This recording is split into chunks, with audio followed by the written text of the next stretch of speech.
Namo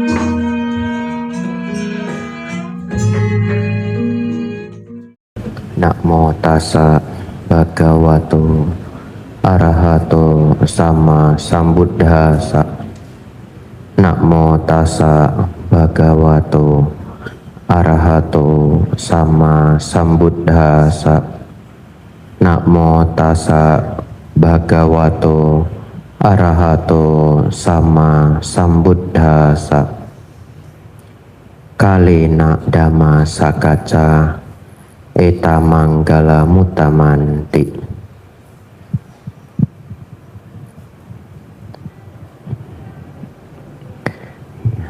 Bapak Ibu, saudara-saudari, para tasilani, selamat malam, namo buddhaya. Bapak Ibu Saudara, yang sedang Bapak Ibu pegang adalah sebagian dari Tripitaka, yaitu Sutta Pitaka, sebagian sangat kecil, yang mana dulu orang-orang zaman dulu ingin mendapatkan kitab seperti ini, tidak ada. Ya, kalau Bapak Ibu kembali ke 35 tahun yang lalu atau bahkan 25 tahun yang lalu, tidak tahu batasnya di mana. Bahkan belum ada yang bahasa Indonesia. Ya, jadi sutta sudah diterjemahkan ke bahasa Inggris tapi belum ke bahasa Indonesia. Jadi hari ini kita sangat beruntung, kita sudah mendapatkan sutta dalam bahasa Indonesia. Ya. Yang pertama kali menerjemahkan itu ada dua grup, saya tidak tahu siapa yang duluan. Yang pertama adalah Bu Lani dan Bu Wena di Klaten. Ya, lalu yang kedua adalah damacita.org. Tidak tahu siapa yang duluan, tapi bagaimanapun ya, luar biasa jasa-jasa dari kedua grup ini sehingga kita bisa belajar sutta dalam bahasa Indonesia. Ya. Bapak Ibu Saudara, saya pernah ketemu Bu Lani di Klaten. Saya tanya, ada Bu Wena juga. Bu, Ibu nerjemahkan sutta semuanya berapa tahun, Bu? Waduh Bante, lebih kurang 20 tahun. Jumlahnya banyak sekali ya. Hari ini yang kita pegang MN, Majjhima Nikaya 118. Bapak Ibu Saudara, dan ini tidak lengkap, saya hanya ambil sebagian. Jadi ini hanya ada 2,5 halaman. Sedangkan kalau Sutta 118 ini dicetak total semua, jumlahnya 15 halaman. Ya, lalu kenapa Bante hanya ambil 2,5 halaman? Karena hanya itu yang saya butuhkan. Ya, sisanya Anda boleh cari sendiri. Caranya bagaimana? Masuk ke Google, tulis MN spasi 118 Majjhima, enter, atau Majjhima bahasa Indonesia, enter ya, akan keluar sutta ini. Bapak Ibu Saudara, hari ini, terkhusus malam hari ini, kita akan belajar untuk mengetahui 4 tingkat kesucian dalam agama Buddha, yang mana Bapak Ibu sangat sering mendengar kata arahat. Arahat itu adalah pencapaian terakhir, pencapaian keempat. Kita kenal seorang arahat itu lenyapnya kemarahan, keserakahan, dan ego kesombongan. Jadi kalau Bapak Ibu masih bisa marah, belum arahat ya. Lalu tingkat kesucian itu ada 4. Bagi yang belum hafal, akan saya berulang kali dalam sesi kelas malam hari ini, sehingga Anda pulang dari sini hafal 4 ini ya. Nanti akan berulang. Yang paling awal disebut Sotapanna, yang kedua Sakadagami, yang ketiga Anagami, yang keempat Arahat. Bapak Ibu Saudara, mari kita lihat perihal apa Sang Buddha menjelaskan tentang apa berhubungan dengan 4 kesucian tadi. Saya baca, Bapak Ibu juga ikut membaca ya, mari kita lihat bersama. Demikianlah yang kudengar. Pada suatu ketika Sang Bagawa sedang menetap di Sawati di Taman Timur, di istana ibunya Migara, bersama dengan banyak siswa senior terkenal, Yang Mulia Sariputa, Yang Mulia Maha Moggallana, Yang Mulia Maha Kassapa, Yang Mulia Maha Kaccana, Yang Mulia Maha Kotita, Yang Mulia Maha Kappina, Yang Mulia Maha Cunda, Yang Mulia Anuruddha, Yang Mulia Rewata, Yang Mulia Ananda, dan para siswa senior terkenal lainnya. Pada saat itu para biku senior sedang mengajar dan memberikan instruksi kepada para biku baru. Beberapa biku senior sedang mengajar dan memberikan instruksi kepada 10 biku. Beberapa biku senior sedang mengajar dan memberikan instruksi kepada 20 biku. Titik 3 ini mengulang kalimat di atas. Jadi sebenarnya penulisan sutta itu sangat berulang sampai-sampai digunakan titik 3. Tapi yang sebenarnya isinya seperti ini. Beberapa biku senior sedang mengajar dan memberikan instruksi kepada 30 biku. Kembali lagi dari awal, 40 biku.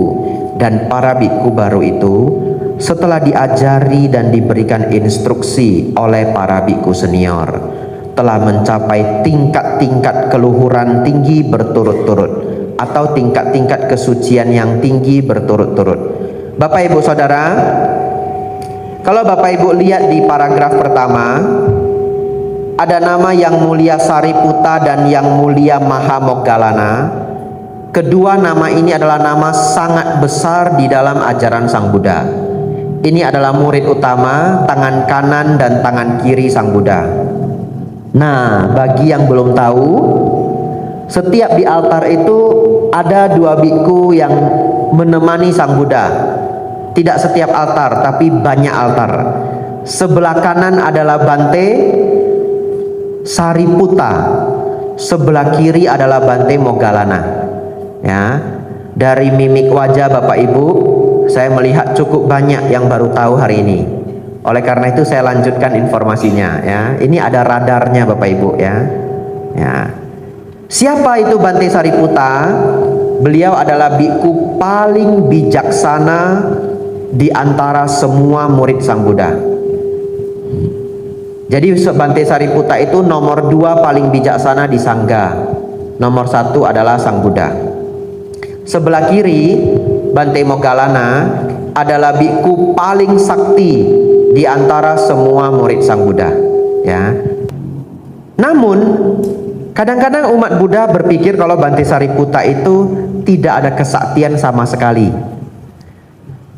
Beliau hanya bijaksana, Bante Moggallana sangat sakti. Tapi sebenarnya Bante Sariputa pun sakti. Hanya beliau tidak banyak menggunakan kesaktiannya. Kenapa? Karena beliau juga seorang arahat. Ada satu cerita yang unik sekali.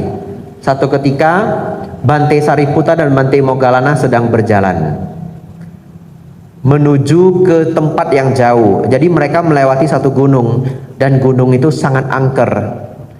Kenapa? Di sana gunung itu dikuasai oleh Yakha. Yakha itu raksasa, ya, makhluk halus yang berbentuk raksasa. Jadi Yakha ini tidak senang Bapak Ibu Saudara. Ada 2 biku berjalan dengan penuh ketenangan, kesel dia. Kesel kenapa? Dia kesel kalau rasanya ada orang yang masuk ke daerah kekuasaannya dan orang itu juga punya kesaktian. Dia kesel. Lalu Yakha ini dengan kekuatan penuh, ya walaupun ini serangan halus ya, dengan kekuatan penuh dia hantam kepala Bante Sariputa dengan gadah. Ya, hantaman itu begitu kuat. Lalu Bante Moggallana, karena Bante Moggallana yang sebelah kiri ini sangat-sangat sakti, beliau selalu mengakses ini mata batin. Beliau tanya ke Bante Sariputa, Bante merasakan sesuatu enggak? Bapak Ibu Saudara, hantaman dari Yakha itu dikatakan kekuatannya bahkan bisa membelah gunung. Jadi kalau orang biasa itu kepalanya pecah Bapak Ibu, ya, kepalanya pecah. Lalu Bante Sariputa bilang begini, iya, kepala saya tiba-tiba sakit sedikit. Ya. Jadi kalau Anda ingin tahu Bante Sariputa sesakti apa, sesakti itulah. Jadi memang beliau tidak pernah menunjukkan kesaktian, orangnya sangat rendah hati ya, dan bahkan tidak banyak menggunakan kesaktian untuk mengatasi masalah. Beliau selalu mengajarkan umat Buddha mengatasi masalah dengan kebijaksanaan, tapi bukan berarti beliau tidak sakti. Ya, Bapak Ibu Saudara, itulah perbedaan sifat ya dari Bante Sariputa, Bante Moggallana. Terakhir ya, unik-unik lagi, saya cari informasi yang unik-unik ya. Bante Sariputa itu disebut biku yang mencapai kesucian, mencapai kesempurnaan dengan cara yang gampang. Bante Moggallana dengan cara yang sulit. Jadi Bante Moggallana itu 1 minggu setelah belajar dengan Sang Buddha mencapai arahat. Tapi perjuangannya sangat berat. Beliau bermeditasi sampai sangat lelah dan ngantuk. Dan pada saat beliau sangat ngantuk, Sang Buddha muncul ya, dengan kesaktian beliau mendatangi beliau. Sang Buddha muncul, lalu Sang Buddha mengingatkan biku Moggallana yang saat itu belum mencapai arahat, jangan menyerah, jangan menyerah. Lalu Bante Moggallana itu memberitahu Sang Buddha bahwa beliau sangat ngantuk. Tapi Sang Buddha memberitahu bertahanlah dengan beberapa cara. Yang pertama, lidah ditekan di langit-langit. Masih tidak berhasil, berdiri dulu, pergi melihat bintang. Masih tidak berhasil, renungkanlah Dhamma. Masih tidak berhasil, gosok telinga. Ya, jadi Sang Buddha mengajarkan kalau ngantuk, gosok telinga. Setelah ngantuknya hilang, lanjut bermeditasi. Jadi Bapak Ibu Saudara kalau nanti ikut retreat atau ikut pabaja, temennya gosok-gosok, gosok-gosok ya, Anda jangan heran ya, dia sedang mempraktekkan ajaran Bante Moggallana. Tapi saya pikir pakailah hati nurani ya. Kalau temannya semua sedang bermeditasi kusyuk, ya kita jalan keluar pelan-pelan, gosok-gosok di luar ya. Karena ini kan berbunyi nih ya. Tapi kalau meditasi bersama ya enggak apa-apa. Tapi kalau jadi samanera, jadi atasilani, diusahakan meditasinya tidak mengeluarkan suara, karena sudah lebih serius ya dibandingkan kalau meditasi bersama singkat. Atau kalau Bapak Ibu ikut retreat, berjuanglah ya tidak membuat suara-suara supaya semuanya bisa bahagia bermeditasi. Bapak Ibu Saudara, lalu bagaimana Bante Sariputa? Bante Moggallana akhirnya berjuang 1 minggu capai arahat. Bante Moggallana sebelah kiri. Bante Sariputa sangat berbeda. Beliau orangnya sangat rileks. Beliau ikut kemana Sang Buddha mengajar Dhamma. Lalu ketika Sang Buddha mengajar Dhamma, beliau membantu ngipas-ngipasin Sang Buddha. Lalu Bapak Ibu tahu, 2 minggu kemudian Bante Sariputa mencapai tingkat arahat. Jadi saking bijaksananya beliau dengerin aja ceramah Sang Buddha sambil perenungan penuh yoniso manasikara. Beliau mencapai tingkat arahat. Oleh karena itu Bapak Ibu Saudara, ada 2 cara mencapai nibbana. Siapa yang punya jiwa juang yang keras, silahkanlah Anda berjuang keras. Saya ikut Bante Sariputa saja. Ya, Bante kan lebih lambat Bante. Ya, Bapak Ibu duluan enggak apa-apa ya. Saya ambil yang gampang saja ya. Ya, tetapi sebenarnya bukan yang gampang ya, hanya beda pendekatan. 2 minggu mencapai arahat itu juga sangat cepat. Betul Bapak Ibu Saudara? Sangat-sangat cepat. Bapak Ibu Saudara, silakan Bapak Ibu lihat ya, kedua arca di depan, sebelah kanan Bante Sariputa, sebelah kiri Bante Moggallana. Kok wajahnya sama Bapak Ibu Saudara? Jadi Bapak Ibu harap maklum ya, ini sama supaya produksinya hemat ya. Karena ini pesannya di Thailand. Kalau Bapak Ibu pergi ke Thailand, mau mengambil rupang arca Bante Sariputa, Bante Moggallana, dibawa ke gudang belakang. Lalu Bante Sariputa, Bante Moggallana ini nanti ada 50, semua wajahnya sama ya. Jadi yang mana Bante? Ya pokoknya kalau taruh di kanan jadi Bante Sariputa. Ya, taruh sebelah kiri jadi Bante Moggallana. Anda balik-balik pun ya enggak apa-apa ya. Nomor 3. Pada saat itu hari Uposatha tanggal 15, pada malam purnama dalam upacara pawarana, Sang Bagawa duduk di ruang terbuka dikelilingi oleh sangga para biku. Kemudian sambil mengamati keheningan sangga para biku, beliau berkata sebagai berikut. Bapak Ibu Saudara, upacara pawarana itu apa? Upacara pawarana itu upacara mengundang. Pawarana artinya mengundang, ya.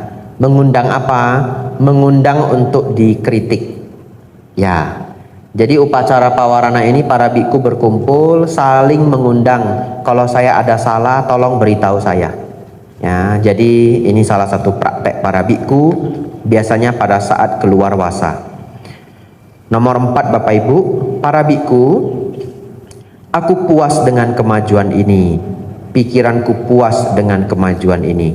Maka bangkitkanlah lebih banyak kegigihan lagi untuk mencapai yang belum tercapai, untuk memperoleh apa yang belum diperoleh, untuk menembus apa yang belum ditembus. Aku akan tetap berada di sini di Sawathi hingga bulan purnama Komudi di bulan keempat.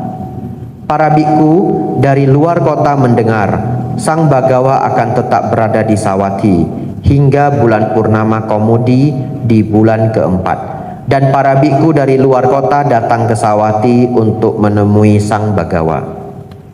Dan para biku senior semakin intensif mengajar dan memberikan instruksi kepada para biku baru. Beberapa biku senior mengajar dan memberikan instruksi kepada 10 biku.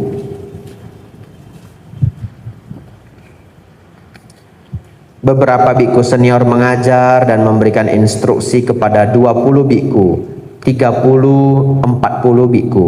Dan para biku baru itu setelah diajari dan diberikan instruksi oleh para biku senior mencapai tingkat-tingkat kesucian, tingkat-tingkat keluhuran tinggi berturut-turut. Pada saat itu hari Uposatha tanggal 15, pada malam purnama Komudi di bulan keempat, Sang Bagawa duduk di ruang terbuka dikelilingi oleh sangga para biku. Kemudian sambil mengamati keheningan sangga para biku, beliau berkata sebagai berikut. Para biku, kelompok ini bebas dari obrolan. Kelompok ini bebas dari para pengoceh. Murni terdiri hanya dari inti kayu. Demikianlah sangga para biku, demikianlah kelompok ini.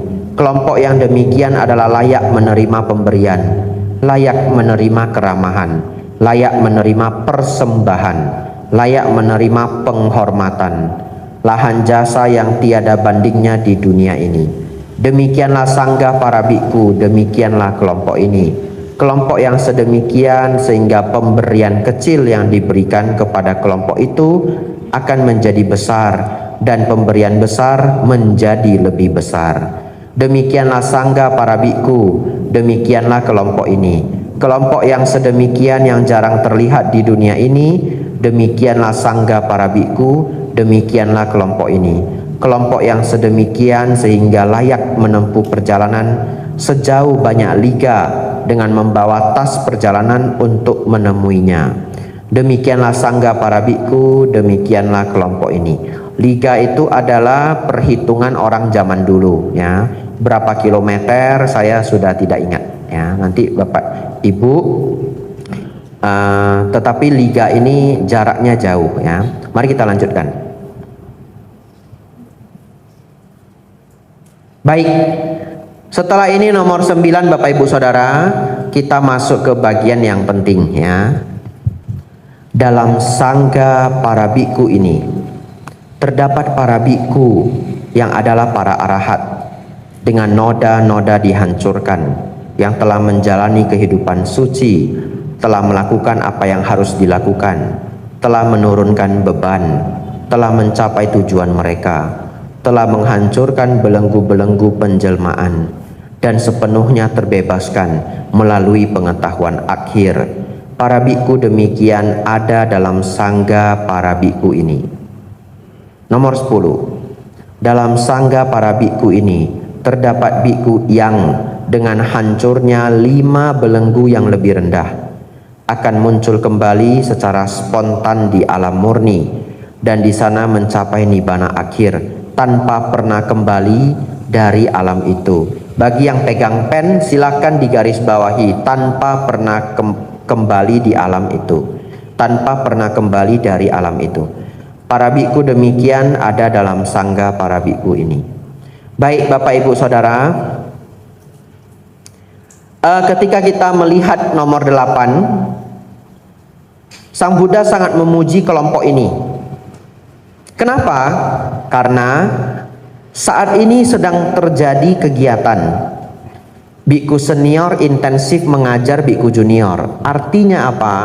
Artinya para biku yang berkumpul saat ini di cerita ini semuanya adalah biku pembelajar. Ya, kenapa? Karena biku pun belum tentu semuanya serius banget. Ya, artinya di zaman Sang Buddha pun ada biku yang sangat serius, ada biku yang setengah serius. Jadi di zaman Sang Buddha ada biku yang disebut kelompok olahraga. Bikunya senang olahraga ya. Jadi kalau ketika berkumpul, Sang Buddha meminta biku-biku yang tidak serius itu kasih kamar yang paling ujung. Biku-biku yang serius kasih kamar yang paling dekat dengan Sang Buddha. Itu cara Sang Buddha memberitahu kalau mereka harus berubah ya. Jadi Bapak Ibu Saudara, saat ini sedang berkumpul biku-biku yang semuanya dipuji oleh Sang Buddha, biku-biku pembelajar. Oleh karena itu beliau mengatakan biku yang hadir ini banyak yang mencapai tingkat kesucian. Baik, sama seperti umat Buddha ya. Jadi kalau kita mau mengikuti sedikit alur dari sutta ini, umat Buddha yang paling dipuji adalah yang datang SPD. Ya betul ya, karena semuanya datang untuk belajar ya. Kalau biasanya umat yang datang SPD itu konsentrasi belajarnya lebih tinggi daripada kegiatan lain ya. Apalagi ini dilakukan di hari biasa ya, jadi bahkan bukan hari Minggu. Jadi Bapak Ibu Saudara yang datang sangat pantas untuk dipuji ya. Semoga Anda cepat-cepat mencapai tingkat keluhurannya. Lalu Bapak Ibu lihat nomor 10 tadi saya minta digarisbawahi, tanpa pernah kembali dari alam itu. Tanpa pernah kembali ini bahasa Palinya disebut anagami. Anagami, tingkat kesucian ketiga. Pertanyaan saya nomor 10, berapa belenggu yang telah dilenyapkan Bapak Ibu? 5 ya. Lihat halaman terakhir. Ada nomor 1 sampai 10? Ada ya? 1 sampai 10 Bapak Ibu, paling ujung. Kalau 10 ini lenyap namanya arahat. Kalau 5 lenyap namanya anagami ya. 10 lenyap arahat, 5 lenyap anagami. Kita lanjut baca nomor 11 ya. Dalam sangga para biku ini terdapat para biku yang dengan hancurnya 3 belenggu yang lebih rendah dan dengan melemahnya nafsu kebencian dan delusi telah menjadi yang kembali sekali. Silakan digarisbawahi mulai dari dengan hancurnya 3 belenggu yang lebih rendah dan dengan melemahnya nafsu kebencian dan delusi telah menjadi yang kembali sekali. Ya, yang tidak bawa pen tidak apa-apa ya. Diingat saja kalimat ini penting. Hanya kembali 1 kali ke alam ini untuk mengakhiri penderitaan. Para biku demikian ada dalam sangga para biku ini. Bapak Ibu Saudara, nomor 11 pertanyaan saya. Ini disebut yang kembali sekali, betul? Dalam bahasa Pali disebut sakadagami. Sakadagami, yang kembali sekali. Yang belum bisa hafal setidaknya pernah mendengar ya, sakadagami. Yang sudah pernah mendengar ya mudah-mudahan nanti jadi hafal ya.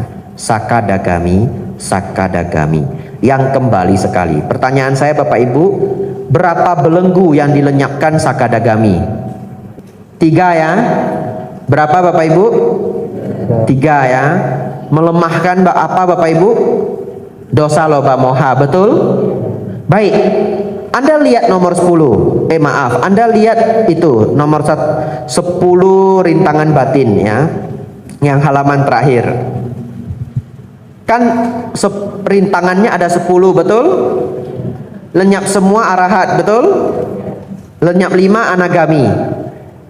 Lenyap 3 melemahkan dosa loba moha sakadagami. Jadi sebenarnya sakadagami itu ngapain gitu, atau mencapai apa? Sakadagami itu melenyapkan 3 yang pertama, nanti ini kita akan bahas satu-satu. Lalu melemahkan nomor 4 dan 5. Betul? Melemahkan nomor 4 dan 5, dan kemudian melemahkan yang lainnya juga. Tetapi di sini yang paling dominan melemahkan 4 dan 5 ya, tetapi sama. Sisanya yang lain 6, 7, 8, 9, 10 adalah kebodohan batin, moha ya. Oleh karena itu moha itu sulit sekali dipahami oleh umat yang kalau baru belajar dharma. Mereka sering mengatakan kebodohan batin, kebodohan batin. Yang bodoh apanya, Bante? Yang bodoh bagian apa? Yang bodoh mengenai apa ya. Jadi bodoh batin itu bisa dikatakan belum memahami banyak dharma. Tapi kalau dari 10 rintangan batin ini disebut bodoh, kenapa? Ya karena masih ada kesombongan, nomor 8. Masih banyak kemelekatan, nomor 6 dan 7 ya. Masih banyak kegelisahan, nomor 9. Masih belum mengatasi asawa dan awija ya. Tapi itu belum kita bahas. Sejauh ini Bapak Ibu sudah baca sampai pencapaian apa? Sakadagami. Bapak Ibu sudah mencapai sampai? Oh, belum ya. Ada yang menjawab sakadagami juga ya. Boleh ya, itu motivasi ya. Ya, mudah-mudahan cepat mencapai. Kita lanjut nomor 12. Dalam sangga para biku ini terdapat para biku yang dengan hancurnya 3 belenggu yang lebih rendah adalah para pemasuk arus. Di garis bawahi 3 belenggu yang lebih rendah. Di garis bawahi juga para pemasuk arus. Di garis bawahi juga tidak mungkin lagi jatuh ke dalam kesengsaraan. Pasti mencapai nibbana. Pasti mengarah menuju pencerahan. Para biku demikian ada dalam sangga para biku ini. Bapak Ibu Saudara, nomor 12 ini pemasuk arus. Bahasa Palinya disebut sotapana. Pemasuk arus. Sotapana ini adalah standar paling, bukan standar, kesucian tingkat paling rendah yang minimal harus menjadi cita-cita Bapak Ibu semua yang hadir di sini. Minimal umat Buddha itu harus bercita-cita mencapai kesucian. Kalau bercita-cita saja tidak berani, bagaimana mencapai? Betul ya? Bercita-cita saja tidak berani. Umat Buddha itu kadang pesimis sekali. Padahal di luar sana ada loh orang yang optimis sekali, saya pasti masuk surga. Optimis sekali dia.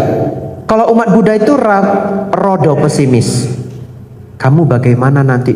Ya susah, surga susah, ajaran Buddha susah, hidup saya juga susah, lahir jadi manusia aja susah.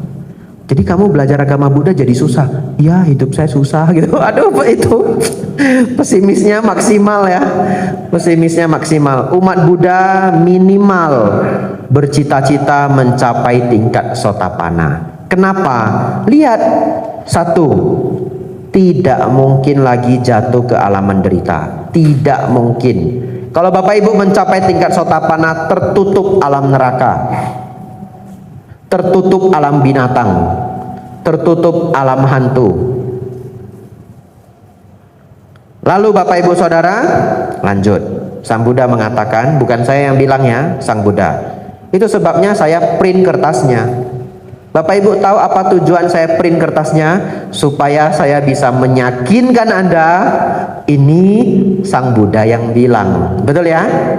Ya, kalau nanti saya yang bilang tidak pakai kertasnya, 50-50. Ini Sang Buddha yang bilang.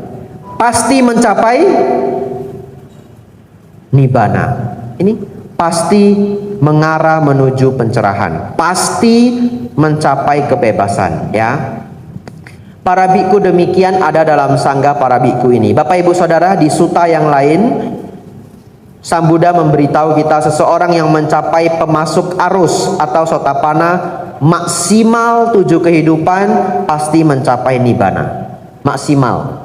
Bisa jadi lebih cepat. Tapi 7 kehidupan yang nggak apa-apa juga. Kenapa? Kan nggak jatuh ke neraka. Minimal kan lahir jadi manusia, betul ya? Ya, walaupun menderita ya nggak apa-apa lah ya, sakit gigi, sakit perut, kram ya. Ya. Lalu sakit itu kanker ya, kantong kering ya. Ya manusia kan penderitaannya itu toh, sakit gigi, sakit perut, ya stres, ya patah hati, ya ditinggal teman dan sebagainya. Tetapi maksimal 7 kehidupan ia akan mencapai pencerahan. Lanjut Bapak Ibu Saudara. Dalam sangga para biku ini terdapat para biku yang berdiam dengan menekuni pengembangan 4 landasan perhatian. Para biku demikian ada dalam sangga para biku ini. Dalam sangga para biku ini terdapat para biku yang berdiam dengan menekuni 4 jenis usaha benar.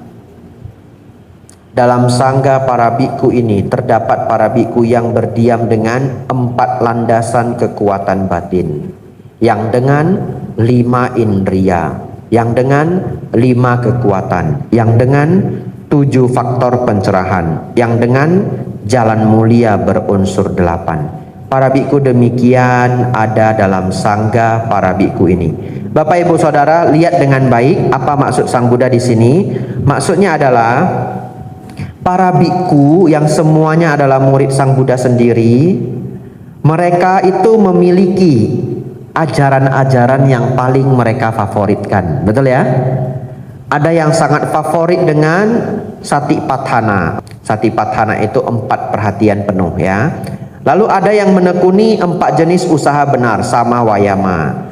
4 landasan kekuatan batin, 5 indria, 5 kekuatan pancabala, 7 faktor pencerahan sata bojangga, jalan mulia berunsur 8, catari arya saca.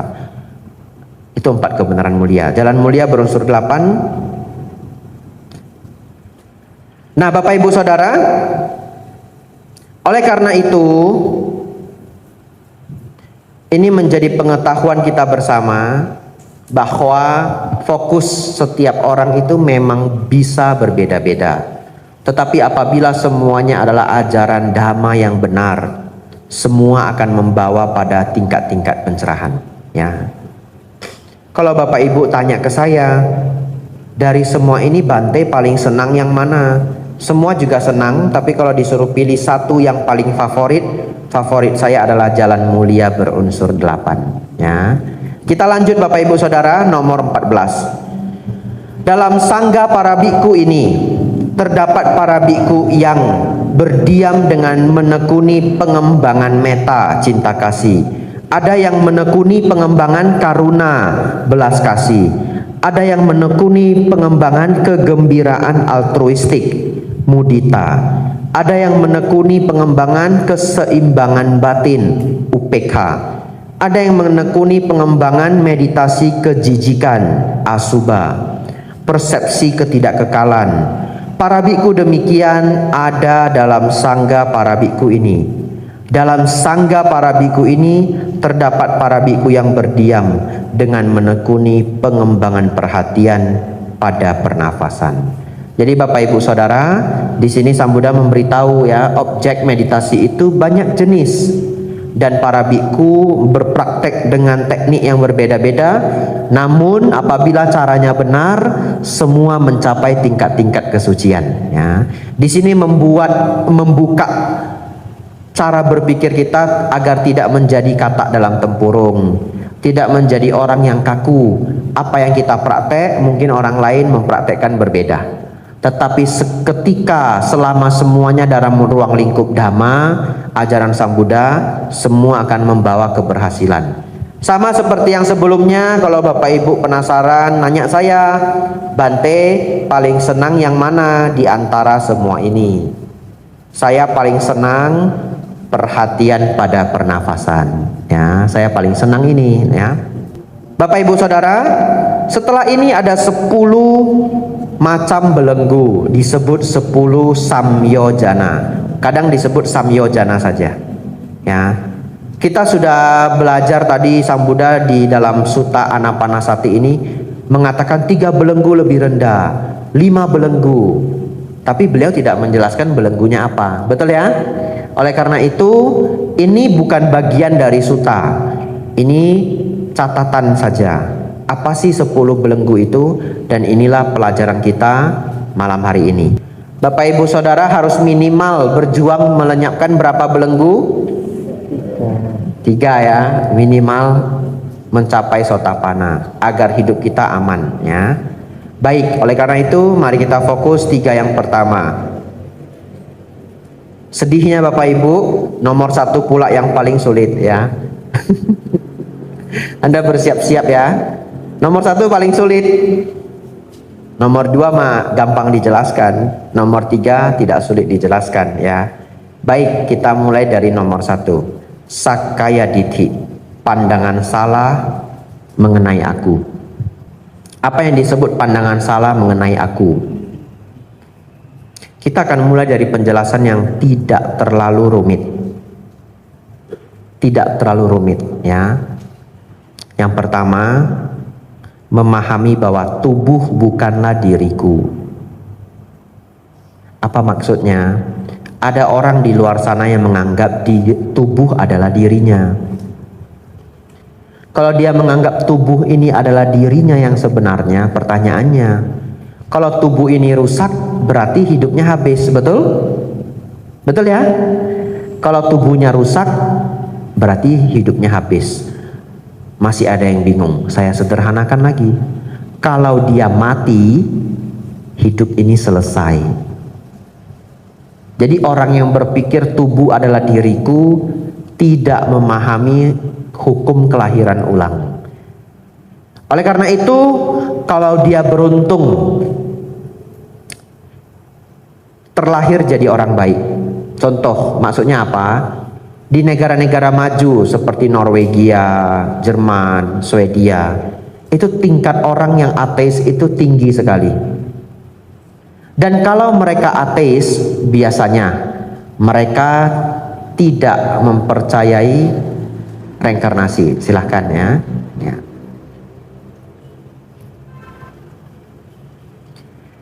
Oleh karena itu Bapak Ibu Saudara, di negara-negara Eropa yang maju tingkat ateisme itu tinggi. Tapi mereka tidak berbuat jahat. Mereka menjaga moral. Bahkan tingkat kriminal mereka lebih rendah daripada negara-negara beragama. Mereka membuktikan bahwa ya tidak ada masalahnya saya tidak beragama.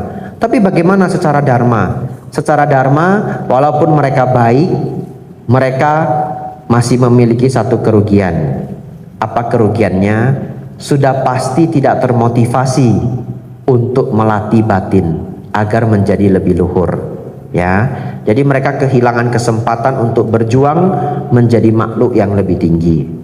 Tapi bagaimana kalau mereka menjadi jahat? Nah itu bisa menjadi jahat sekali karena sudah tidak ada yang dia takuti. Dia berpikir setelah mati habislah sudah hidup ini. Ya, oleh karena itu akan lebih berbahaya lagi karena dia bisa terlahir di alam yang menderita. Satu ketika ada seorang Brahmana datang ke Sang Buddha. Lalu dia berkata begini, bagaimana kalau ternyata hukum karma itu tidak benar ada? Begitu ya? Masalahnya, Sang Buddha bisa jelas melihat bahwa hukum karma itu ada. Karena Sang Buddha punya kemampuan melihat kehidupan lampau. Brahmana ini kan tidak punya.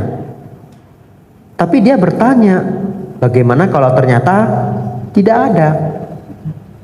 Luar biasanya, Sang Buddha bahkan tidak memaksa Brahmana ini untuk percaya, dengan mengatakan, saya sudah melihat sendiri, kamu kok tidak percaya? Tidak. Siapa di sini yang belum pernah makan buah matoa? Ada ya? Nah, belum pernah makan buah matoa. Bisa enggak? Ini kan semua sudah ada yang pernah makan ya. Coba jawab ya atau tidak aja ya. Ya atau tidak. Apakah buah matoa itu tidak enak? Tidak ya? Enak ya?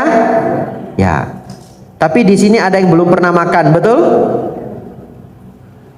Kalau kita yang sudah pernah makan, kita sudah tahu karena kita merasakannya sendiri. Boleh enggak kita maksain orang yang belum makan? Kamu pokoknya percaya saya, karena saya sudah makan. Ya enak, ya percaya aja sama saya. Boleh toh, karena kita sudah makan, betul ya? Tapi Sang Buddha bahkan tidak melakukan itu. Sang Buddha melakukan apa? Beliau memberikan logika-logika untuk orang itu berpikir. Bagaimana jawaban Sang Buddha? Sang Buddha menjawab begini. Oh Brahmana, apabila seseorang berbuat baik dalam hidupnya, maka dia mendapatkan dua keuntungan. Keuntungan yang pertama, dia berbahagia di kehidupan ini. Loh, apa maksudnya? Saya jelaskan ya. Kalau Anda senang berbuat baik, Anda bahagia di kehidupan ini. Kenapa? Banyak teman. Betul ya? Ya. Kalau orang yang pelit sekali, sehelai rambut pun dia tidak akan mungkin mentraktir. Sulit dapat teman. Ada bantai temannya, iya, yang sama-sama pelit juga. Sama-sama mengerti. Betul ya? Jadi Bapak Ibu Saudara, jikalau seseorang senang berbuat baik, dia itu berbahagia. Kenapa? Satu, dia banyak teman. Dua, dia sering namanya menjadi harum, ya. Apalagi kalau dia merawat sila. Kalau dia percaya hukum karma, kan dia merawat sila, manfaatnya lebih banyak lagi. Kalau ada terjadi sesuatu, biasanya dia tidak dituduh. Dan yang lainnya, dan yang lainnya, dan yang lainnya. Jadi kalau orang berbuat baik, dia berbahagia di kehidupan ini karena ada manfaat langsungnya.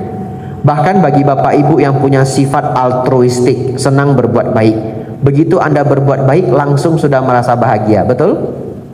Saya sangat senang mengajar. Kalau saya sudah mengajar, saya bahagia, ya. Tapi capek juga, ya.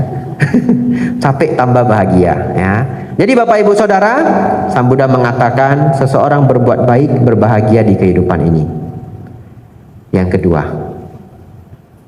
jika ternyata hukum karma itu memang ada, dia berbahagia di kelahiran yang berikutnya, betul? Dia berbahagia di kehidupan yang akan datang. Lalu Bapak Ibu Saudara, apabila seseorang berbuat jahat, sama, yang pertama, sudah pasti dia menderita di kehidupan ini. Kenapa?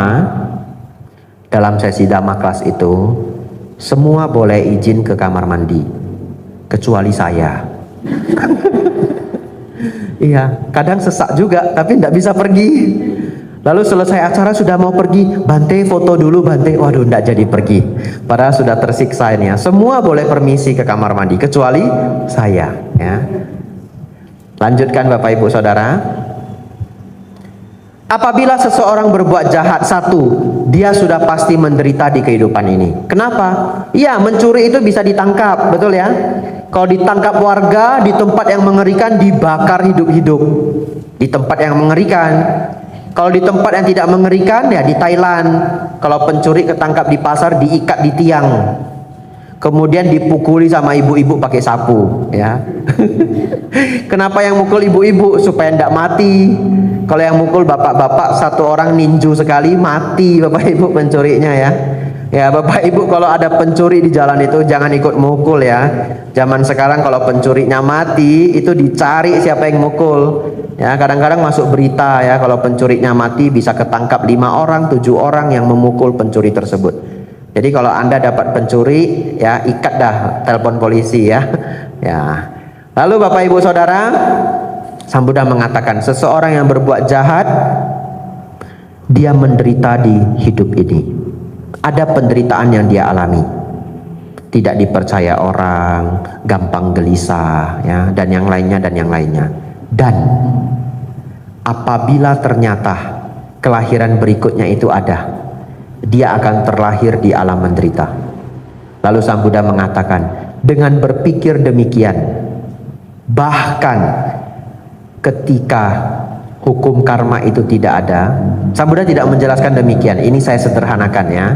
Bahkan ketika seseorang beranggapan hukum karma itu tidak ada, dan katakanlah tidak ada, seseorang masih untung 2 kali, betul?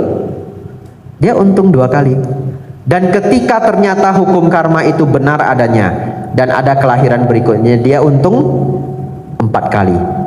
Yang tidak mau merawat sila, berbuat kebajikan karena ragu hukum karma itu tidak ada, dia langsung rugi 2 kali. Dengan logika seperti itu, Brahmana ini senang sekali. Kita masih di nomor 1, pandangan salah mengenai aku. Yang pertama, tubuh bukanlah diriku, ya. Masih ada 4 Bapak Ibu.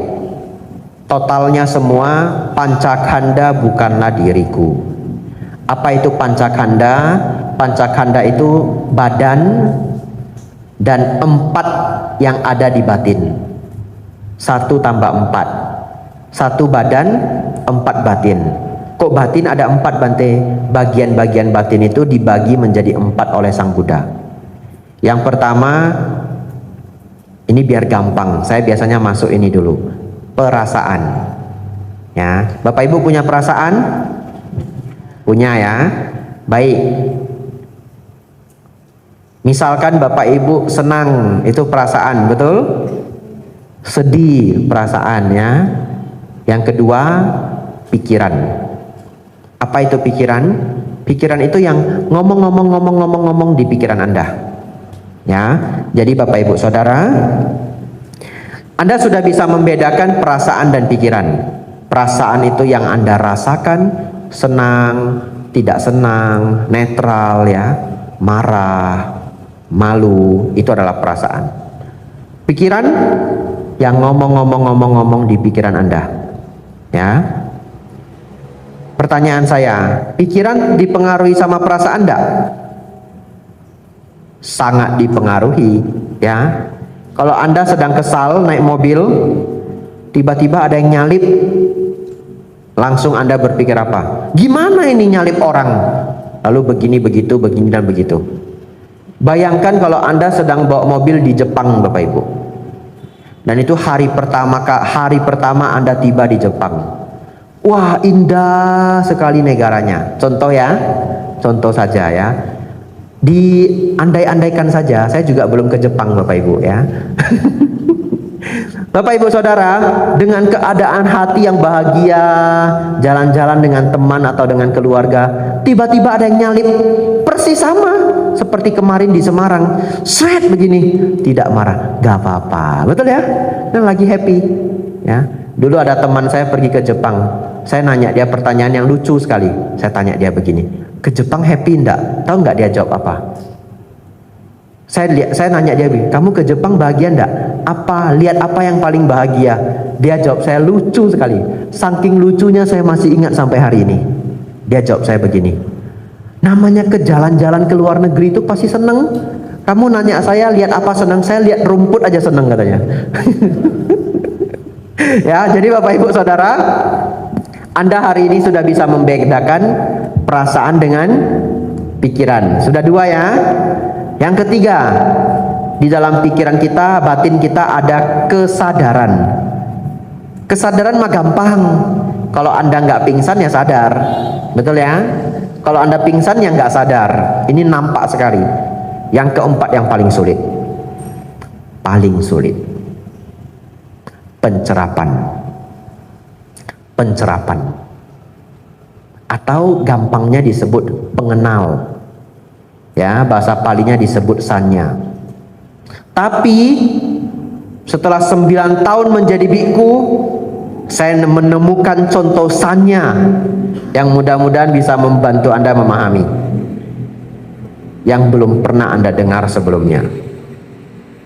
Saya ceritakan yang mainstream dulu. Mainstream itu yang sering dipakai orang, warna. Ini tempat karpet yang saya duduki warna apa Bapak Ibu? Merah ya. Ini gagang mik ini warna apa? Hitam. Pertanyaan saya, ketika Anda menjawab merah, Anda perlu nggak menunggu perasaan senang atau perasaan tidak senang? Nggak perlu nunggu. Berarti itu bukanlah perasaan, betul ya? Yang kedua, Anda perlu berpikir enggak? Itu warna apa ya? Perlu enggak? Nggak perlu. Begitu Anda lihat, Anda langsung sudah tahu, betul? Begitu lihat saja, merah, hitam, coklat.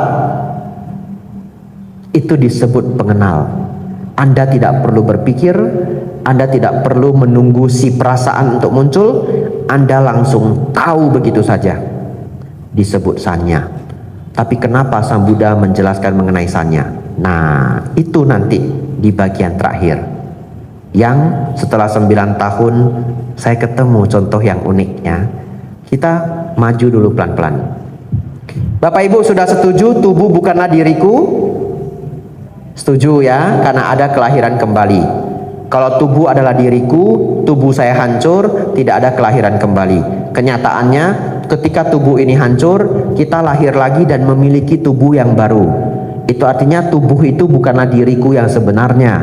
Karena kalau tubuh saya rusak, tubuh saya hancur, pikiran saya akan menciptakan tubuh yang baru, yang kita sebut kelahiran kembali, punarbawa. Yang kedua, segala sesuatu yang tidak bisa kita kontrol dalam Dharma disebut bukanlah milikku. Yang tidak bisa kita kontrol bukanlah milikku. Yang bukan milikku disebut bukanlah diriku, ya. Jadi semua yang tidak bisa dikontrol dalam Dharma istilahnya adalah bukan diri. Ya, bukan milik, bukan diri. Perasaan Bapak Ibu bisakah Anda kontrol? Tidak. Buktinya kalau pagi moodnya baik, sore belum tentu, betul? Ya. Ada orang yang pagi moodnya baik, siang moodnya jelek, sore moodnya baik lagi. Stres kalau ketemu orang seperti itu ya. Kita harus lihat dulu moodnya dari jauh. Lagi baik, nah kita maju ya. Dari jauh kita lihat moodnya lagi jelek, kita mundur, betul ya? Nah, ada orang moodnya lebih cepat lagi berubah. Bisa berubah dalam hitungan jam, bisa hitungan menit, setengah jam, 20 menit moodnya sudah berubah. Disebut apa Bapak Ibu? Moody ya, atau di psikologi disebut bipolar. Orang bipolar itu sangat moody. Ya sebenarnya tidak disebut bipolar, tapi orang yang bipolar itu sangat-sangat moody. Jadi setengah jam yang lalu dia bisa aja masih semangat 45, setengah jam berikutnya dia sudah moodnya sudah jelek. Ya Bapak Ibu Saudara, kita sudah setuju perasaan tidak bisa dikontrol. Karena kalau Bapak Ibu bisa kontrol perasaan, pasti Bapak Ibu maunya perasaan senang terus, betul? Kenyataannya kita nggak bisa request, oh perasaan boleh ndak setiap Sabtu dan Minggu kamu selalu bahagia? Nggak mau dia. Terserah saya, dia bilang begitu ya. Ya terserah apa yang Anda hadapi gitu. Baik, nomor 2, pikiran. Pikiran bisa Bapak Ibu kontrol sepenuhnya? Jawabannya tidak. Jawabannya tidak. Saya kasih bukti. Kalau Bapak Ibu sedang punya masalah berat, lalu pikiran kacau, dalam hati ngomong tidak berhenti, gimana ini ya, aduh gimana ini solusinya, kenapa dia bisa begitu ya, aduh kenapa saya bisa sial begini, lanjut terus sampai tidak bisa tidur. Lalu Bapak Ibu ingin tidur, betul? Kalau Bapak Ibu ingin tidur, apa yang dilakukan? Stop saja pikirannya. Kenyataannya bisakah di stop? Sulit ya. Saya kasih contoh nomor 2 yang lebih jelas lagi, lebih jelas dari nomor 1. Kalau putus cinta Bapak Ibu, seseorang kalau putus cinta, dalam pikirannya muncul terus pikiran mengenai si dia, sampai-sampai menderita. Dan kadang-kadang orang ini ingin kalau bisa tidak berpikir dia lagi, tetapi semakin berjuang tidak berpikir dia, semakin terpikir. Ini sedikit bukti bahwa Anda tidak mengontrol pikiran Anda sepenuhnya. Apa yang tidak bisa dikontrol bukanlah milik kita. Apa yang bukan milik kita bukanlah diri kita. Oleh karena itu, perasaan bukanlah diri, pikiran bukanlah diri, kesadaran bukanlah diri. Kesadaran ya gampangnya, ya orang bisa pingsan tiba-tiba. Nggak nanya-nanya dulu. Harusnya pingsan tuh kasih aba-aba 10, 9, 8. Kita bisa siap-siap, kita bisa duduk dulu. Enggak. Ada orang tiba-tiba pingsan aja. Akhirnya kepalanya itu kejedot. Betul ya? Ya, Anda tidak bisa kontrol kesadaran Anda, kapan sadar penuh, kapan tidak sadar penuh. Ini yang sulit untuk dijelaskan. Pengenal. Bagaimana menjelaskan pengenal juga tidak dalam kontrol Anda. Kalau lihat warna merah ya merah, warna kuning ya kuning. Itu mah sudah otomatis, Bante. Apa ya supaya bisa dikontrol dan tidak bisa dikontrol? Baik. Pengenal Bapak Ibu juga tidak bisa Anda kontrol. Siapa di antara Bapak Ibu, semoga ada satu orang aja cukup. Kalau nggak ada satu pun sedih sekali saya. Seperti tidak ada yang dukung ini ceramahnya ya. Semoga ada satu saja. Siapa yang pernah di jalan melihat uang, ketika didekati ternyata bukan uang? Ada? Ada ya? Nah, ada beberapa ya. Nah, saya juga pernah Bapak Ibu. Waktu itu masih mahasiswa. Waktu mahasiswa itu duit berharga sekali. Tiba-tiba saya nampak 50.000 Bapak Ibu. Wah, saya senang sekali. Ya, saya senang sekali. Begitu saya dekati Bapak Ibu, plastik aqua Bapak Ibu. Plastik aqua. Tapi kalau Bapak Ibu mempraktekkan 5 sila dengan penuh, sebenarnya barang yang ketinggalan oleh orang pun kita tidak boleh ambil. Ya, sila nomor 2 ya, adinadana. Tidak mengambil apa yang tidak diberikan. Jadi kalau ada barang ketinggalan kita pun tidak boleh ambil secara sila. Dan itu untuk melindungi Anda supaya Anda tidak dijebak orang ya. Jadi Bapak Ibu Saudara, pengenal saya error Bapak Ibu. Pengenal saya menciptakan bahwa hal itu adalah uang 50.000. Tapi karena masih samar-samar, masih jauh, saya kasih yang lebih unik lagi.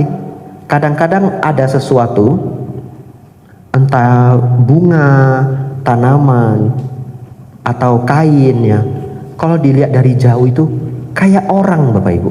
Pernah nggak ngalamin? Ya loh. Ada yang belum pernah, ada yang pernah ya. Ya. Jadi kalau kita lihat dari jauh itu persis orang gitu. Kalau didekati, oh tanaman bentuknya kriwel-kriwel atau bunga ya. Lalu nanti kita sudah lupa, kita lewat lagi, kita ketakutan lagi, betul ya? Ada orang gitu. Lalu kadang-kadang bentuknya itu sangat mirip dengan hantu. Wah, ada hantu. Tetapi ketika didekati, bukan. Baik. Kalau Anda bisa atur pengenal Anda, harusnya ketika pertama kali melihat itu seram, berarti kan pengenalnya mengenalkan itu sebagai sesuatu yang menyeramkan, betul ya? Harusnya Anda bisa ganti. Kan itu dalam kuasa Anda. Anda atur kalau melihat itu bukan orang, itu bukan hantu, itu bunga, atau itu dewa, terserah. Dibuat menjadi sesuatu yang tidak menyeramkan. Anda bisa ganti, nggak bisa. Atau bagaimana supaya Anda happy? Anda koleksi itu plastik botol aqua, koleksi yang banyak, terus buang di lantai. Lalu Anda atur pengenal Anda, setiap saya melihat plastik aqua adalah uang 50.000. Nggak bisa. Yang bisa cuma satu kali waktu itu. Berarti pengenal Anda kadang-kadang bisa error, atau dia tidak error, dia bekerja sudah benar. Anda yang salah berpikir, begitu ya. Tapi Anda kan tidak bisa mengontrol pengenal itu, betul? Iya, tidak dalam kontrol Anda. Itulah pengenal pun tidak dalam kontrol kita. Pengenal bukanlah milik kita. Pengenal bukanlah diri. Jadi Bapak Ibu Saudara, ini yang Sang Buddha sebut sebagai anatta, bukan diri. Yang Sang Buddha sebut sebagai anatta adalah segala sesuatu yang tidak dalam kontrol kita. Karena tidak dalam kontrol kita, tidak bisa disebut milik kita. Karena tidak bisa disebut milik kita, bukanlah diri kita. Ya, tubuh bukanlah diri kita, tidak dalam kontrol kita. Bapak Ibu Saudara, tubuh kita menua setiap harinya. Tidak bisa kita stop. Tidak bisa kita bilang, oh tubuh jangan menua, jangan menua. Tidak bisa. Dia menua secara otomatis, tidak dalam kontrol kita. Bapak Ibu Saudara, kembali saya katakan bahwa Sakkaya Ditthi ini cukup sulit dipahami.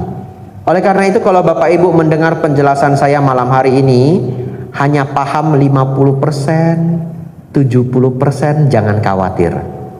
Nanti belajar lagi dhamma-dharma mengenai anatta, mengenai kehidupan pancakanda, ya.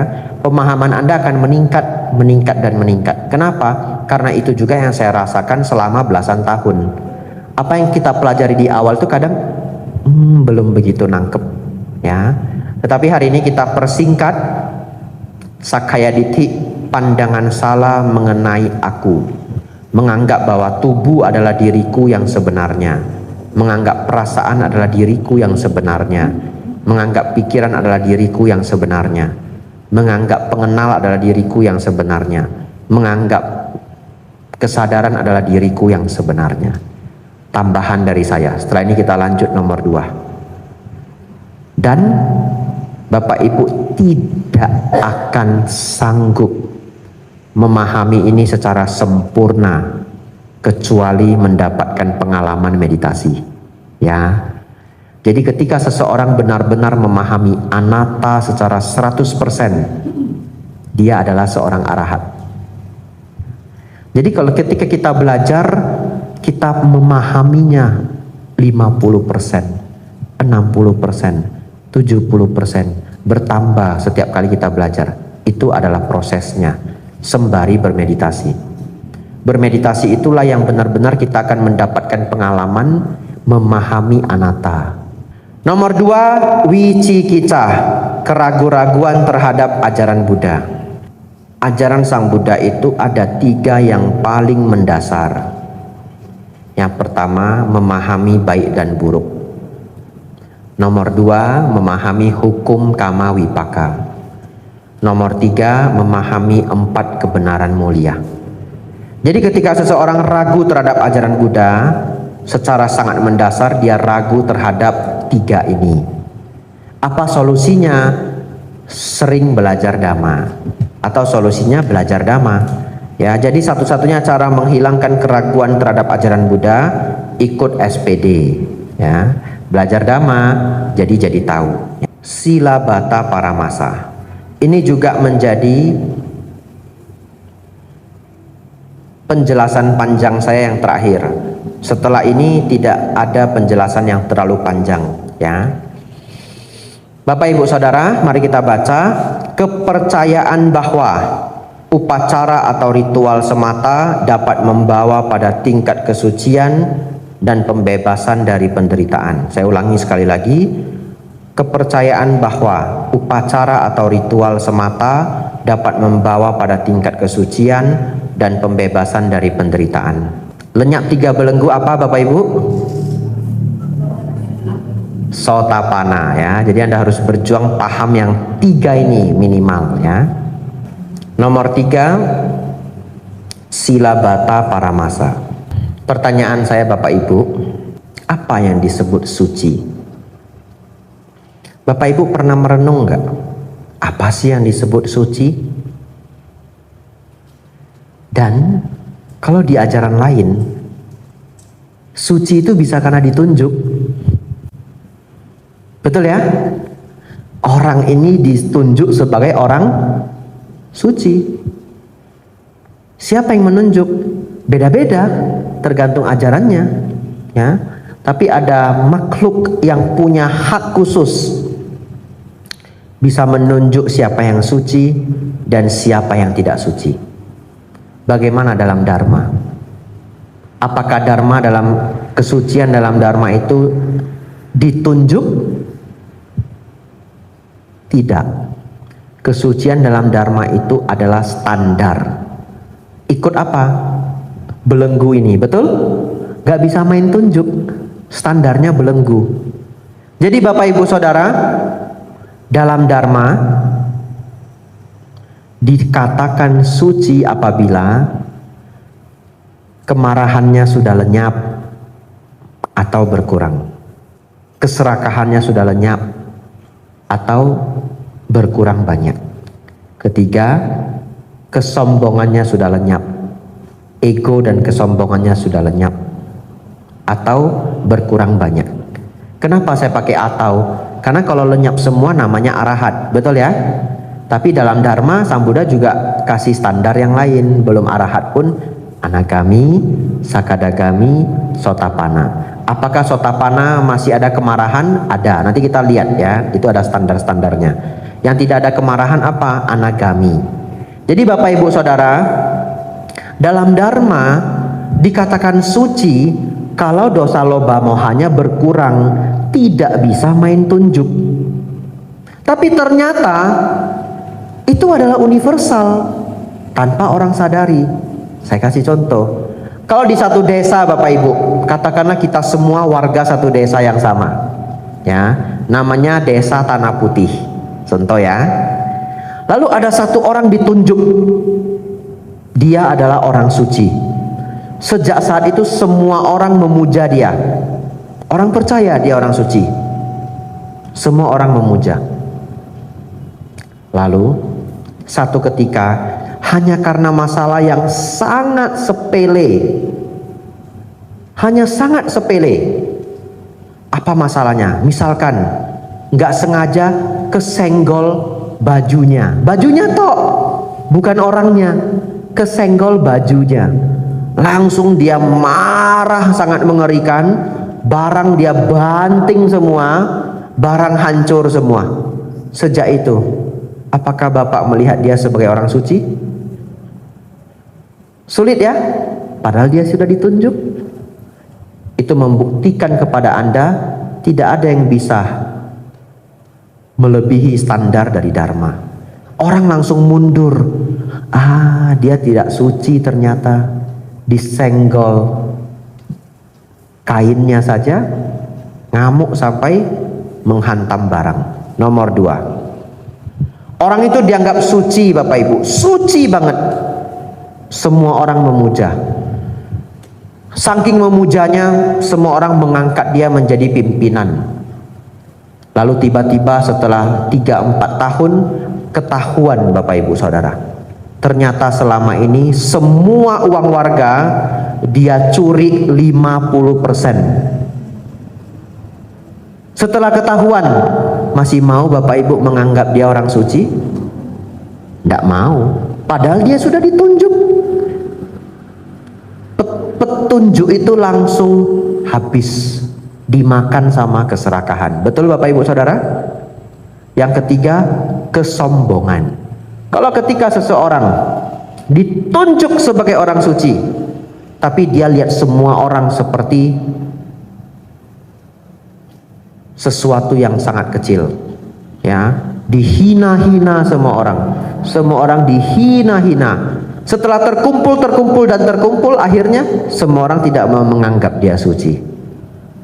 Itu membuktikan kepada Bapak Ibu Saudara, suci itu tidak bisa ditunjuk. Suci itu harus merupakan kualitas dari batin. Dan apa yang Sang Buddha katakan, menjadi suci adalah berkurangnya dosa loba moha. Baik, kita masuk sila bata paramasa.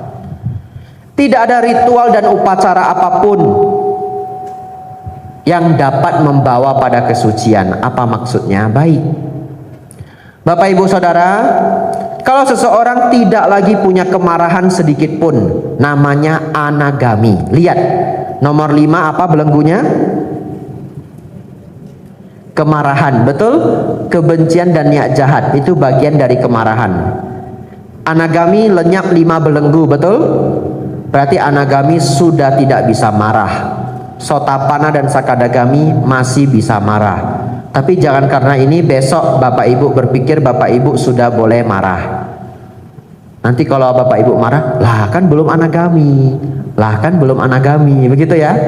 Ya tidak juga ya, berjuanglah untuk mengurangi kemarahan ya. Bapak Ibu Saudara, seorang anagami itu tidak lagi memiliki kemarahan. Bapak Ibu, ada tidak? Carikan untuk saya. Ada tidak ritual yang mana setelah kita ikuti besok kemarahan kita hilang? Belum ada ya? Ada nggak sembayangan apa begitu? Lah bayar ndak apa-apa. 50 juta juga ndak apa-apa. Belum ada ya?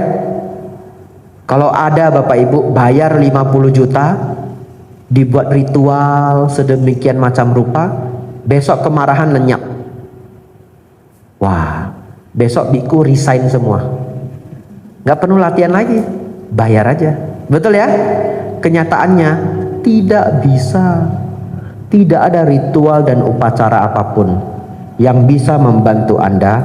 Kemarahan lenyap seketika, keserakahan lenyap seketika, ego dan kesombongan lenyap seketika. Belum ada. Belum ada. Oleh karena itu Bapak Ibu, kalau diberitahu ikut saja ritual ini, ikut saja upacara ini, Anda dijamin hidup abadi, Anda dijamin lahir di alam yang tinggi. Setelah Anda melakukan ritual itu, besoknya kualitas diri tidak berubah. Siapa yang bisa menjamin Anda lahir di alam yang lebih tinggi? Karena untuk lahir di alam tinggi itu syaratnya adalah kualitas batin, kualitas karakter, bukan ritual. Ada loh namanya ritual mengurangi marah. Ini beneran. Ini beneran. Jadi ada seseorang Bapak Ibu yang dia memiliki tingkat kemarahan yang tinggi. Kemudian oleh peramal dia diminta untuk membuat ritual supaya kemarahannya lenyap. Dan dia mau, dia bayar. Katakanlah kalau uang sekarang itu seharga 15 juta. Karena ini ceritanya sudah lama. Setelah bayar Bapak Ibu, dimandiin pakai air bunga, kemudian diberi kain. Kain sakral ini harus dijaga 40 hari. 40 hari. Tidak boleh di tempat yang rendah. Lalu kain sakral ini diletakkan di lemari. Dijaga sedemikian rupa. Selesai ritualnya Bapak Ibu, kemarahan langsung berkurang. Tidak marah-marah lagi. Kenapa Bapak Ibu? Sayang sama 15 jutanya. Betul ya? Kalau Bapak Ibu sudah bayar 15 juta, lalu kemarahan tidak berkurang, kan rasanya bodoh ya bayar uang itu ya. Jadi karena Anda bayar 15 juta itu, otomatis Anda langsung merasa harus ada efeknya. Betul ya? Sejak Anda bayar, ritual dilakukan, nggak marah lagi. 3 bulan lagi kumat ya. Iya, pasti kumat. Nah, kalau tidak kumat, sila bata paramasa ini tidak sah. Pasti kumat. Jadi bisa Bapak Ibu, ritual mengurangi marah itu bisa. Bayar, setelah bayar nggak marah karena bayarnya mahal. Setelah itu kumat lagi ya.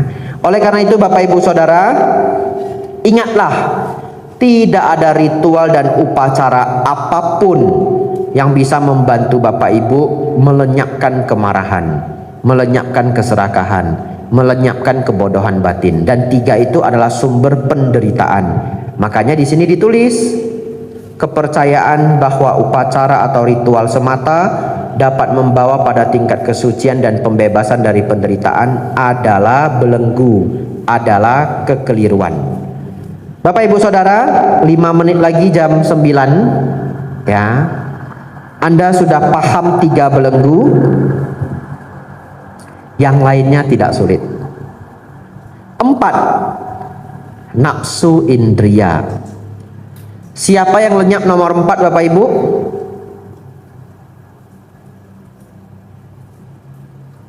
Tingkat kesucian keberapa? 3 anagami dan 4 arahat. Betul? Sotapanna masih memiliki nafsu indria, betul? Sakadagami masih memiliki tapi sudah berkurang. Oleh karena itu, umat perumah tangga walaupun memiliki suami ataupun istri bisa mencapai sotapanna. Karena sotapanna itu masih memiliki nafsu indria.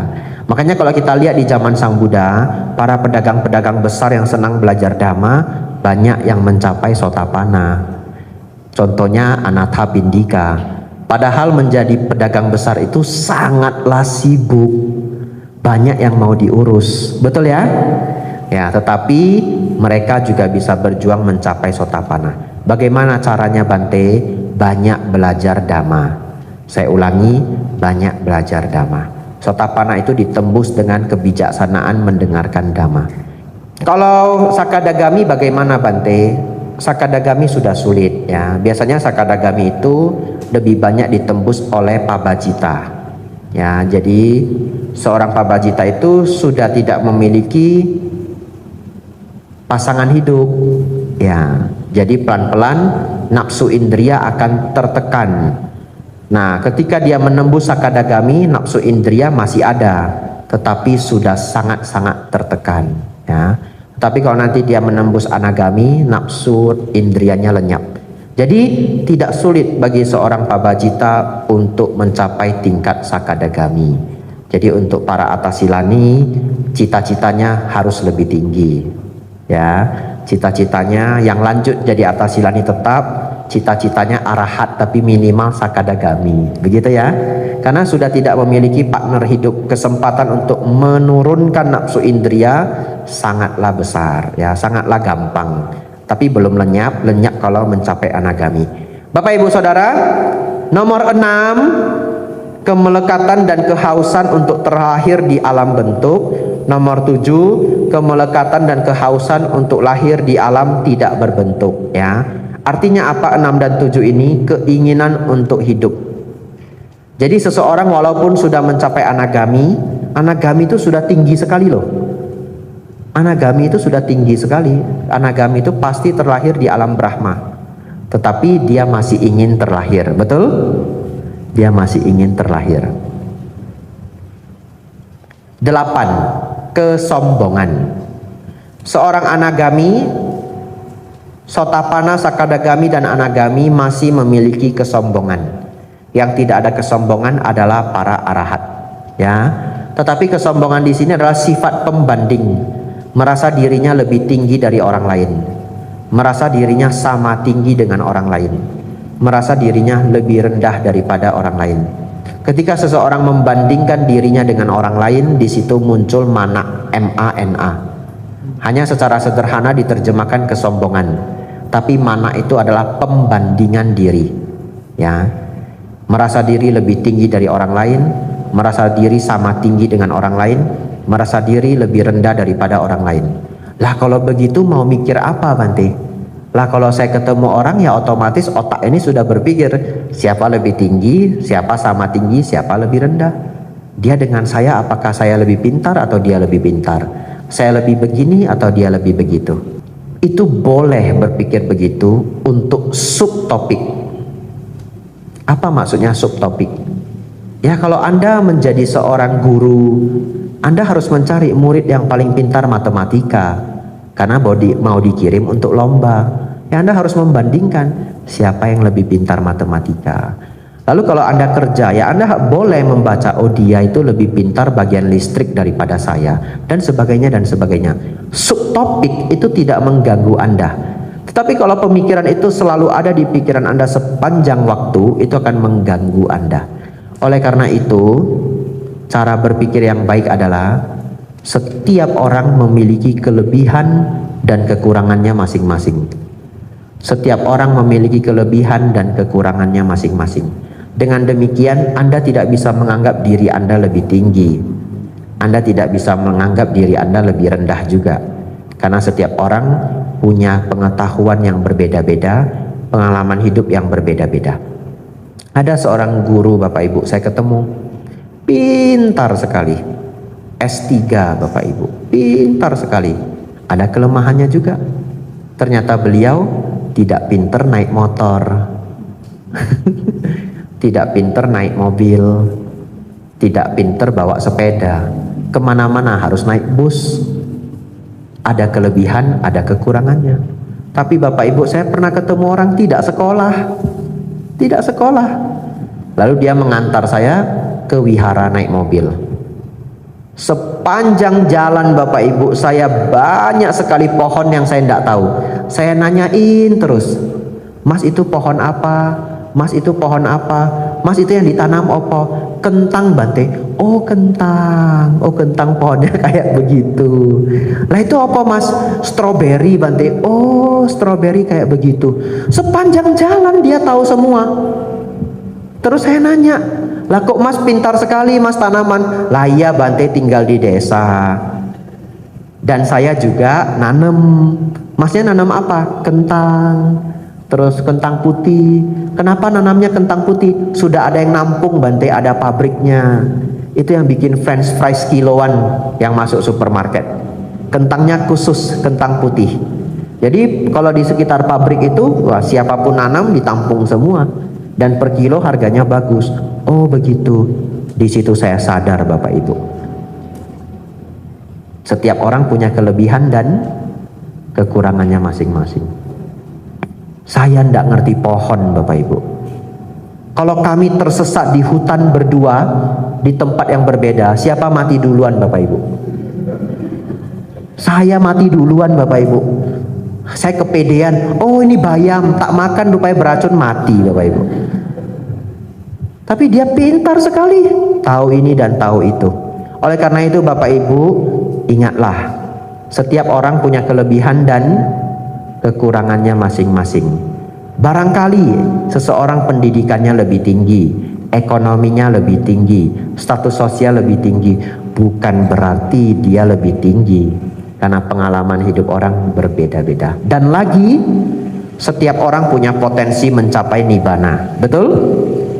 Kalau setiap orang punya potensi mencapai nibbana, bagaimana kita bisa merendahkan orang lain?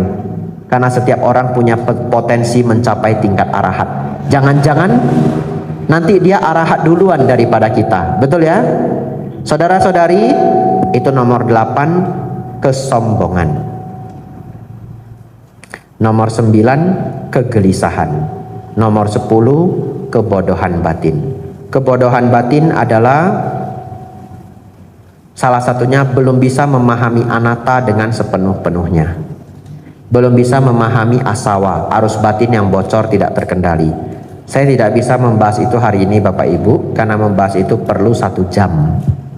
Waktu kita sudah habis. Sudah jam 9 lewat 5 menit. Oleh karena itu, saya akan bahas yang terakhir saja, kegelisahan. Karena ini kalau tidak dibahas sayang, ya, karena banyak yang tidak paham apa yang dimaksud kegelisahan. Begini, pertanyaan saya, seorang anagami itu sudah melenyapkan 5 belenggu, betul Bapak Ibu? Dan seorang anagami itu mencapai tingkat jana. Ya, oleh karena beliau mencapai tingkat jana, nafsu indrianya lenyap. Karena kebahagiaan dari jana itu adalah kebahagiaan yang sangat tinggi dan luhur. Sang Buddha mengatakan, seseorang yang belum mampu mencapai kebahagiaan tinggi tidak dapat melenyapkan kebahagiaan rendah. Artinya apa? Ketika seseorang mencapai kebahagiaan jana, kebahagiaan dari meditasi yang luhur, itu lebih membahagiakan dari semua kebahagiaan nafsu indria. Di sana nafsu indria lenyap, ya. Bapak Ibu Saudara, kalau seorang anagami bahkan sudah mampu mencapai tingkat jana, meditasi yang sangat damai, meditasi yang sangat bahagia, bagaimana beliau gelisah? Ya enggak? Nomor 9 apa? Kegelisahan. Lah katanya sudah mencapai jana, kok gelisah? Betul ya? Oleh karena itu nomor 9 Bapak Ibu, bukan kegelisahan pada umumnya. Nomor 9 itu adalah, fokus ya, terakhir ini, habis ini pulang Bapak Ibu ya. pertarungan antara perasaan dan logika. Pertarungan antara perasaan dan logika. Logika. Kalau ada seseorang kolesterolnya sangat tinggi, boleh ndak makan durian? Ndak boleh. Kita ambil teori umum ya. Ya, kalau nanti tiba-tiba muncul teori baru, durian tidak mengandung kolesterol jahat, ya bisa saja. Tapi kita ikut dulu teori umum ya sebagai contoh. Kalau orang kolesterolnya tinggi, bahaya ndak makan durian? Bahaya. Dia pergi ke dokter, dokternya bilang, Pak, Bu, stop makan durian, stop konsumsi sop kambing, stop konsumsi ketan, ini contoh ya, stop konsumsi gula, kurangi nasi, contoh ya. Bapak Ibu Saudara, secara logika dia tahu kalau durian itu berbahaya. Lewatlah 3 bulan berlalu. Setelah 3 bulan, satu ketika lapar Bapak Ibu, pulang dari SPD, Bantenya ngomong nggak selesai-selesai ya, lembur ya. Lapar, belum sempat makan malam juga. Tadi terakhir makan jam 12 siang, Anda sudah lapar sekali. Pulang ke rumah Bapak Ibu, ternyata ada anggota keluarga Anda yang beli durian, sudah taruh di kulkas. Dan katakanlah Anda sangat suka durian, yang nggak suka durian ganti contohnya ya. Bapak Ibu Saudara, sebegitu Anda pulang, Anda kelaparan, Anda berpikir nggak boleh makan durian, kolesterol, betul? Logika. Tapi Anda lihat, aduh, sedikit dah ya. Sedikitlah Anda apa-apa ya, comot sedikit, aduh manis sekali, aduh legit lagi, aduh dingin lagi. Sebiji enggak apa-apa dah. Anda makan sebiji. Setelah sebiji bagaimana habis? Waduh enak sekali ini ya. 3 enggak apa-apa lah ya. Ya. Makan lagi 3. Waduh, semakin enak Bapak Ibu ya. Lalu Anda lihat duriannya, mau makan ya kolesterol ya. Nggak makan ya nggak bisa nahan ya. Makan ya mati, nggak makan ya mati. Makan aja. Betul ya? Anda lihat ini. Kata Sang Buddha, hidup tidak kekal. Makan ya mati, nggak makan ya mati. Makan aja. Akhirnya makan Bapak Ibu, kalau 8 Bapak Ibu ya. Besoknya nggak mati Bapak Ibu, stroke ringan. Setelah itu menyesal seumur hidup ya. Nggak mati, stroke ringan Bapak Ibu ya. Kalau sial, stroke berat ya.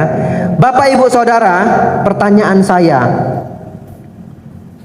secara logika kan tahu kalau itu berbahaya, betul? Tetapi sulit menaklukkan perasaan. Akhirnya bagaimana? Perasaan bertarung dengan logika. Itulah uddhacca. Ya. Sekarang seorang anagami Bapak Ibu masih memiliki kesombongan, betul? Tapi dia tahu enggak kalau kesombongan itu enggak bagus? Tahu. Secara logika dia tahu kesombongan itu enggak bagus. Tapi masih sombong. Lah masih, karena belum arahat. Lah tahu tapi kok enggak hilang, karena susah. Ini uddhacca, ya. Jadi seorang anagami itu kalau dipuji masih seneng. Iya. Karena masih memiliki pembanding. Dipuji masih seneng. Contohnya siapa? Adiknya Mahanama, Bante Anuruddha. Ya, Bante Anuruddha. Satu ketika beliau mendatangi Bante Sariputta. Ya, panjang tapi saya bikin singkat. Dia mengatakan, "Oh Bante, mengapa saya yang dapat melihat telapak tangan saya seperti melihat seluruh alam semesta, dan melihat seluruh alam semesta seperti halnya melihat telapak tangan saya, namun saya belum bisa mencapai tingkat arahat? Mengapa Bante, saya yang mampu mencapai tingkat jana, mempertahankan jana, bahkan jana keempat, tapi kenapa Bante, saya belum bisa mencapai arahat?" Bante Anuruddha, anagami, datang ke Bante Sariputta nanya begitu. Apa yang Bante Sariputta katakan? Oh Auso Anuruddha, ketika Anda mengatakan saya mampu melihat seluruh alam semesta seperti halnya melihat telapak tangan saya sendiri, melihat telapak tangan saya sendiri seperti melihat seluruh alam semesta. Karena Bante Anuruddha itu adalah murid Sang Buddha yang paling unggul, number one, dengan kemampuan mata dewa. Ya, jadi beliau memiliki mata dewa yang paling unggul di antara semua biku. Jadi beliau menceritakan itu, bisa melihat alam semesta seperti halnya melihat telapak tangan. Bante Sariputta mengatakan, oh Auso, itu adalah kesombongan. Lalu panjang ceritanya, tapi intinya Bante Sariputta benar-benar menjelaskan kesombongan-kesombongan apa saja yang ada di Bante Anuruddha. Lalu Bante Anuruddha lanjut bermeditasi, melihat ke dalam dirinya sifat-sifat kesombongan itu, kemudian beliau lenyapkan. Tapi ini ada prosesnya ya, tidak ujuk-ujuk. Lalu setelah beliau berlatih, beliau mencapai tingkat arahat. Jadi Bapak Ibu Saudara bisa melihat, bahkan seorang anagami itu masih memiliki kesombongan dan pertarungan antara perasaan dan logika. Bapak Ibu Saudara, inilah 10 rintangan batin. Kalau Bapak Ibu bisa melenyapkan 10-10-nya, Bapak Ibu jadi arahat. Susah Bante, 5 aja yang enggak apa-apa. Anagami masih susah loh Bante. Ya 3, lemakan 2. Sakadagami masih susah juga loh Bante. 3 dulu. Sotapana susah juga Bante, kebangetan ya. Bapak Ibu, mari kita tutup. Semoga apa yang kita pelajari malam hari ini membawa manfaat besar untuk Bapak Ibu semua. Semoga Bapak Ibu semakin maju dalam dhamma, semakin maju dalam kehidupan. Semoga para atasilani semangat berlatih dharma sepanjang pabaja dan bahkan setelah selesai pabaja. Sabe sata bawantu sukitata. Semoga semua makhluk hidup berbahagia. Sadu, sadu, sadu.